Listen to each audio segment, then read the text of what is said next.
സർക്കാർ രാജ്യത്തെ സാമ്പത്തിക അടിത്തറ തകർത്ത് തരിപ്പണമാക്കിയതിന്റെ ഞെട്ടിക്കുന്ന കണക്കുകളാണ് ഇപ്പോൾ പുറത്തു വന്നുകൊണ്ടിരിക്കുന്നത്. കൺട്രോളർ ആൻഡ് ഓഡിറ്റ് ജനറൽ അഥവാ CAG റിപ്പോർട്ട് പ്രകാരം മോദി സർക്കാരിന്റെ മൊത്തം കടബാധ്യത ഓരോ വർഷവും കുതിച്ചുയരുകയാണ്. 2024-25 കേന്ദ്ര സർക്കാരിന്റെ മൊത്ത ബാധ്യത 1,85,38,500 കോടിയായി കുതിച്ചുയർന്നതായാണ് CAG റിപ്പോർട്ട്.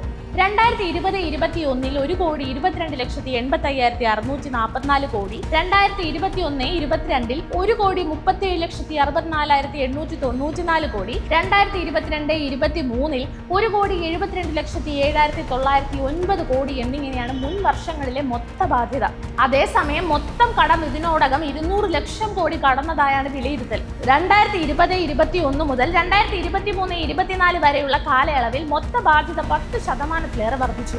2023-2024 അപേക്ഷിച്ച് 2024-25 മൊത്ത ബാധ്യത 8.35% വർദ്ധിച്ചു. ഇതിൽ 69.96% വിപണിയിൽ നിന്നുള്ള കടമെടുപ്പാണ്. ഓരോ സാമ്പത്തിക വർഷത്തിലും വിദേശ കടവും വൻതോതിൽ വർദ്ധിക്കുന്നു. 2020-21 6,14,829 കോടി, 2021-22 6,58,334 കോടി, 2022-23 7,48,456 കോടി, 2023-24 7,96,078 കോടി, 2024-25 8,74,300 കോടി എന്നിങ്ങനെയാണ് വിദേശ കടത്തിന്റെ വളർച്ച.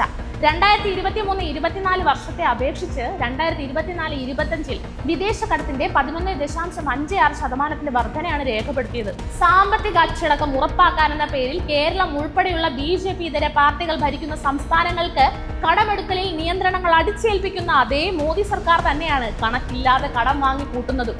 വരുമാന സമാഹരണം ശക്തിപ്പെടുത്തുന്ന നടപടികളൊന്നും സ്വീകരിക്കാത്ത കേന്ദ്ര സർക്കാർ വായ്പകളെ കൂടുതലായി ആശ്രയിക്കുന്ന അവസ്ഥയിലാണെന്ന് CAG റിപ്പോർട്ട് തന്നെ പറയുന്നു.